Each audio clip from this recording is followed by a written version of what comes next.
I'd like to present Sri John Roger, the spiritual director of the movement of spiritual inner awareness and what we call the mystical traveler. But the philosophy is quite simple. Love God, love yourself, take care of yourself so you can take care of people around you, and don't hurt yourself and don't hurt others.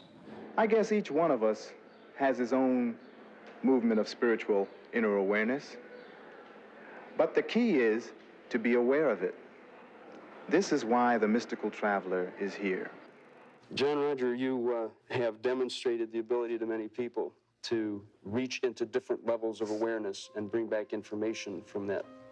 And I think you've termed that the mystical traveler consciousness. Is that accurate? It's a vocabulary term that describes a state of conscious awareness or a state of being that I feel that everyone has the ability to tap into, but probably because of the prevailing type of attitude that a person has, they wouldn't do it thinking, well, that can't be done.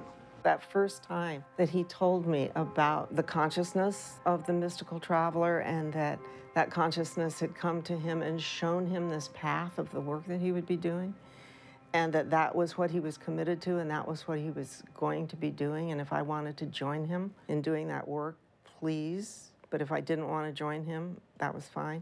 But that was huge because something in me recognized that there was so much more. It opened up a doorway that life wasn't just life. Life wasn't just like, here you are and you get a job and you do good things. And it opened up this door that life was a journey that I had never even imagined. I'm not saying by this, come follow John Roger. You can follow who you want to follow. You can do what you want to do. It's fine with me. I'll assist you on whatever level you allow me to work with you. I'm not going to breathe your air for you or digest your food. You contracted to do that. I contracted to come in and to teach a technique, a method. You don't want it? There's a place down the street that might be teaching yours, but do yourself a favor. Move to what will work for you as rapidly as you can. It's a consciousness that is willing to work with anyone that is willing to work with it. But at the same time, if they're not willing to work with it, it doesn't bother. It's non-inflictive. You wouldn't know it was present.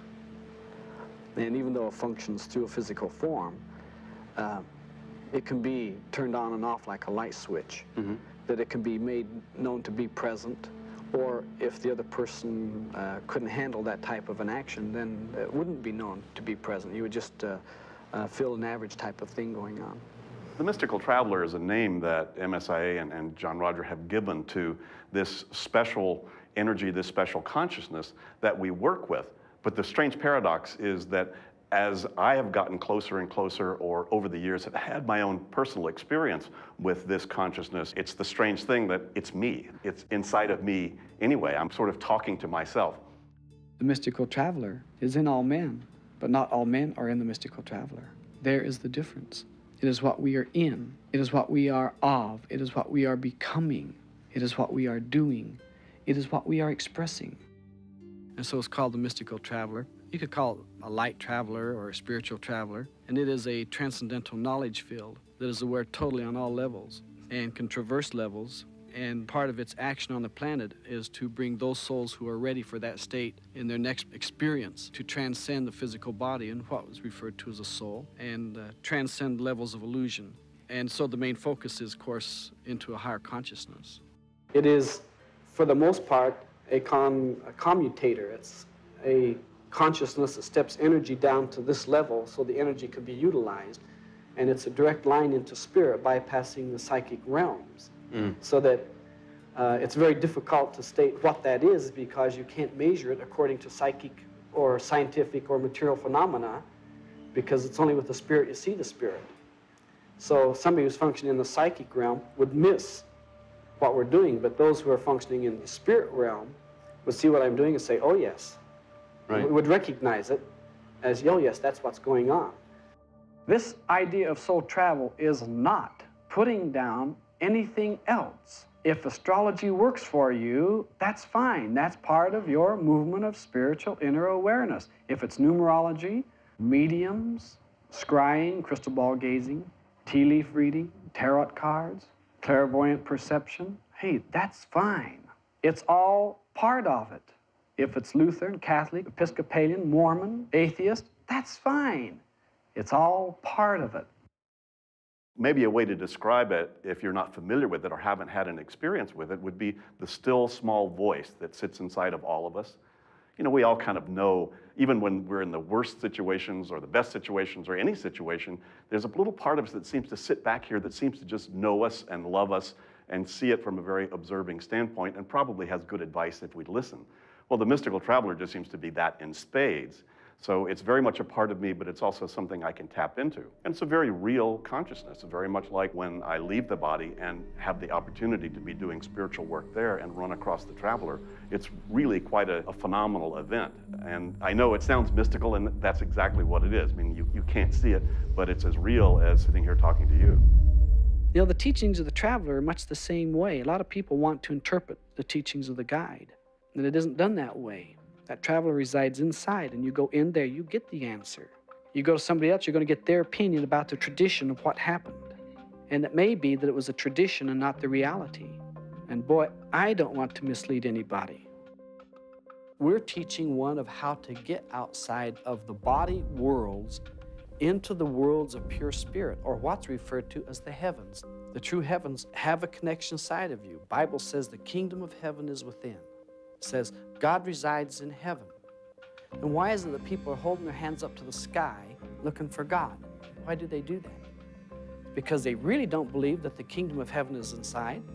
They really don't believe that God resides inside of them. They really don't believe the words of Jesus. They really don't do it, or they wouldn't be doing that.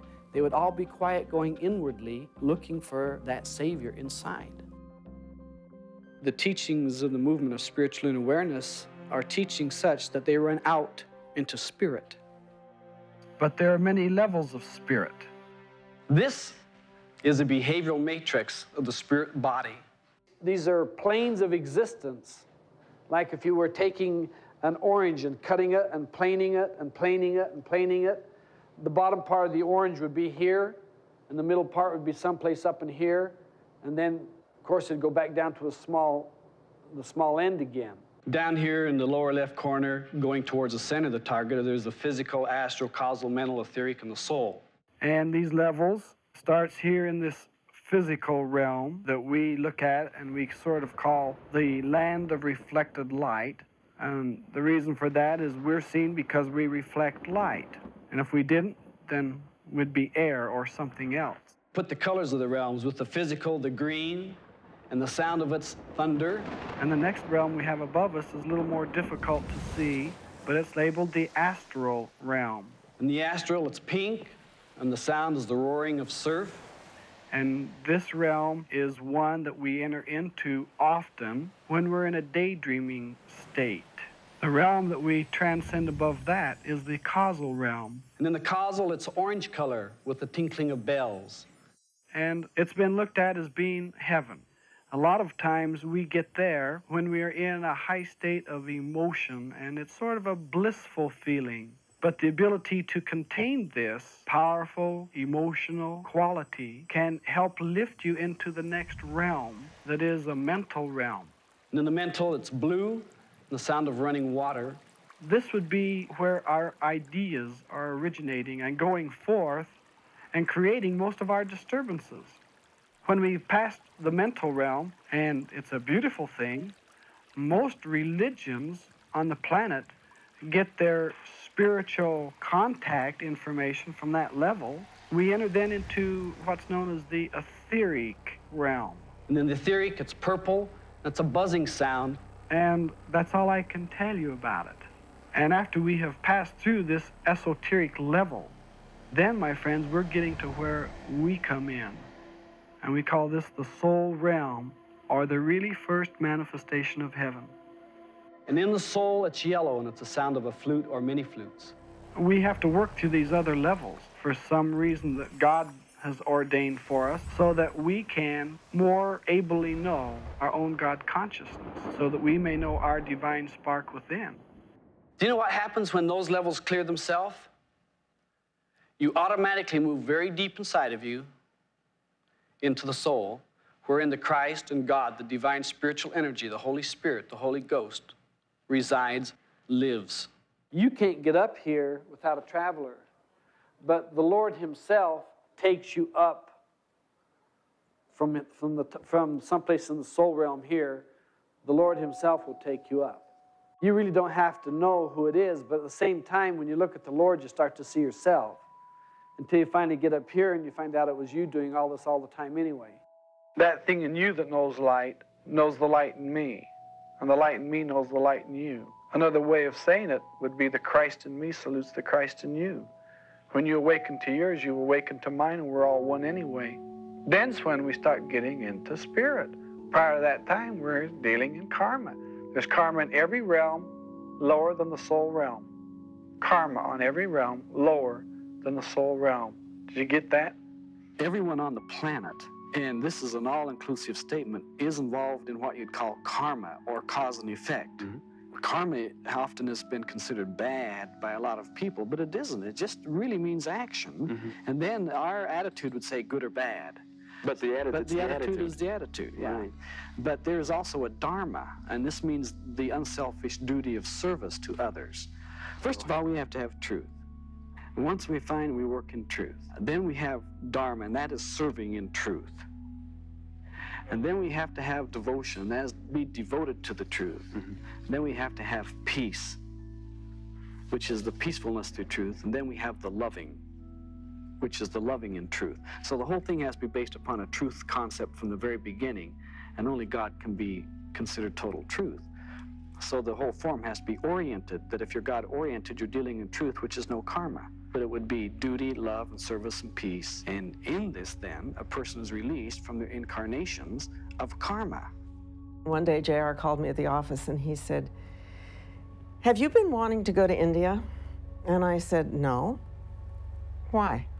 And he said, "Because it showed up on the cosmic mirror." It's interesting the way this cosmic mirror works. When you get there, you're going to say, it's a mirror, but it's not a mirror. Now, a water's not a mirror, but it will reflect you, and a mirror will reflect you, and so will a lot of other things. It sits right at the top of the etheric, between the soul and the etheric level. But what it does is it reflects you in terms of all things below that level. You're seen, and there maybe is a point of light with all this great light, and you see it as you, the great light, and you say, I'm God. Well, you are anyway, but you're just not the God. He's on the other side of the mirror. Our business in the Church of the Movement of Spiritual Inner Awareness is the business of soul transcendence. Is soul transcendence. That's our business. Soul transcendence. It took me a lot of years to try to get my arms around what exactly that means. I think the best way to describe that would be moving constantly to let go of our conditionings and preconditionings and the things that limit our ability to be as expressive or expansive as our consciousness really can be. People who are actively searching for the great inner awareness that transcends this thing that we call the body. The movement of spiritual inner awareness recognizes the body as also being spiritual. And so we find out that no matter what we do, we can't get away from the idea that we are on a spiritual path. But when it comes time for people to transcend the physical level of consciousness and go into spirit, then you have to have someone who can do that. And that is done not by word level, not by mockery, not by religious ritual, but by reaching into the teachings of the traveler consciousness and utilizing them. And they come forward like a wrench and a screwdriver and a chisel and a paintbrush and sanding, and you can actually do with spiritual consciousness the things that other people have the knowledge of doing and have the intelligence of doing and can reason it all out and have some understanding and compassion, but cannot do, which is the empathy. That doing is the degree that we receive on the physical level. The nature of this world and the nature of the physical world seems to be one that covers up or can very easily hide the more subtle and sublime parts of who we really are. I think we have access to that. So the idea of transcending these levels is not to deny them and not to say they're awful, but the ability to be able to transcend, meaning I need to be able to lift up, let go and expand, and that can happen immediately. If you can let go of everything except whatever you can't let go of, whatever you can't let go of is the soul. So learning to just drop that and drop that and drop that and keep coming present is really the practicality of, I think, the soul transcendence practices. When you first get in there, you start having a sense of, gee, it's all one thing there. It all seems to be very similar. I don't know really where I am. It all looks the same. Maybe I'm not anywhere. Maybe I'm not even there. Maybe I am there and I don't know it, and before you know it, you're back in the mental realm. You move back into the soul realm, you'll say, whoopee, and you're back in the physical body. Your eyes open thinking, what, did anybody hear that? They'll think I'm a nut. This is why you have to learn to direct yourself. We call it spiritual exercising. Spiritual exercises is you disciplining yourself, directing yourself to the spirit of your being. When you find that, you'll find the Lord that's connected you to it, and through the Lord you find God. Chanting the spiritual exercises builds an energy bridge into the higher levels of light, which makes it easier for you to get in and out without having the great disturbances of shocks to the body and jerking and things like this. The best spiritual exercise is that one that takes you into the heart of God. It's doing something active. It's chanting a tone or repeating a mantra, and it's an active participation in observing and in awareness, so that it isn't just letting whatever happens, happens. It's actively directing it and actively participating in it. Hu is the ancient Sufi or Sanskrit name for God, the ancient sound, Hu. A tone that people can chant outwardly isn't their own initiation, but like the Anai Hu, which brings empathy and a connection and a oneness with God. So people can chant like, Anai Hu.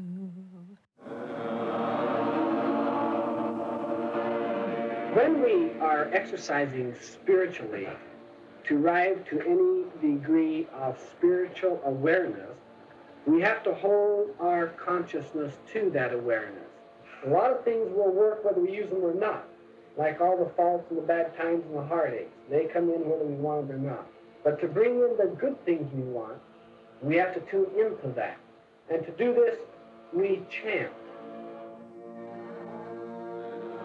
All I can say is just from personal experience, it is something that if I think about it, if I internally hum it, if I bring it into my awareness at all, there's a kind of a clarity, there's a kind of an ease that happens and a kind of a grace that shows up with it. So just from personal experience, it works. There's one current of energy that streams out of God, because out of God comes all things. And this energy that we call the energy of God, we refer to it as the sound of God, or God's light. And we know that as it comes down through various levels of manifestation, it will take on the levels of that manifestation. And within the levels of that manifestation, we come again to the Buddha, into the Krishna, into Ram, into all of them as being differentiation. These are all sacred tones that have been charged through a spiritual consciousness. Some people are chanting various names of various avatars. This would apply, either old ones or new ones, because this is a continual state of progression. Okay. When a person has reached a certain level in their spiritual progression, this will be when you have received initiation into the sound current. The initiation into the sound current is you're given a tone that you then practice every day, whether it's 10 minutes or 2 hours. And you don't share it, it's a personal sacred tone. And that's taking that time inside your heart and connecting in a greater way with God. Until you've been initiated to the sound current, which I do not do until you've studied 2 years actively, ongoing, because we're going to be working off so darn much karma in that 2-year period that you're going to feel like you're turned every way but loose. You're going to get off this planet, and it doesn't mean wings. In other words, things can be difficult, but in it will become a great joy. It's very funny. The people in the movement, God, they sit there and something just sings inside of them. And let's just call this the sound current. When you're initiated, what happens is either your consciousness of the astral is either brought up and touched to the sound current up here, this straight line, or the sound current is brought down and touched to you. You want to try to stay in the sound current, cycling around on it, because the sound current goes both out and in. It's centrifugal and centripetal. The movement talks about the sound current, the Shabda Yoga, which is really a description of sort of the universal flow of energy out of God or from God or directly to that. The closest thing you could describe would be ecstatic love for yourself and all the universe. And you basically see the path that we're on and that this is all in one big flow. And you may hear something and wonder, what was that? And somebody said, well, how does that work with the sound current? God spoke, and that was the sound current. Similarly, the personal initiation, and there are different levels of it, from physical, emotional, mental, etheric, on up into soul and way above, that people have an opportunity, if they're really dedicated and committed to that pathway of going home to God and transcending while we're still living. You know, some people think, oh, you have to die to go home to God. And JR teaches, no, through the initiation, you can have that experience while you're still living here. There's 27 levels of initiation that are possible for a person in the sound current. 5 are done here. There's 1, 2, 3, 4, 5. Astral, causal, mental, etheric, and soul. Though the soul level is done first in the soul consciousness. Then it's connected here and tied in. And at that point, all the others are done in the spirit. When we get in the soul level, the agreement is then done in the spirit to either go up with me into the higher levels, or there are other travelers. When I leave the physical world as a soul consciousness, the traveler consciousness will stay here with the next person because it's a continuum. Like the traveler consciousness is lined up in this chair here as a great big column of light, and it's always there. So here I come traipsing through life, and I walk into it, and they say, you're now going to be the anchor point for the traveler consciousness. And at that moment, the awe of God and the wonderment that you are seeing your essence reflected back to you is absolutely staggering. The greatest gift JR's ever given me has been my initiation. I remember one Christmas at his home in Baldwin Park where his Christmas gift to several of us were our next initiations. That was our present, and it was like, can it get any better? When you go forward and you are giving the message of the light, the mystical traveler will go with you and transmute all karma. But as long as we stay within that framework that the Sugmad has issued forward through the mystical traveler that we know can lift, and we put this out, no karma comes your way. You are giving forth the grace of God through your own beingness. We are the instruments in this physical level. Now that we know, let us become more perfect instruments on this level by more perfectly changing and adjusting to everyone that comes to us. And then we have loved our neighbor as we have loved our God.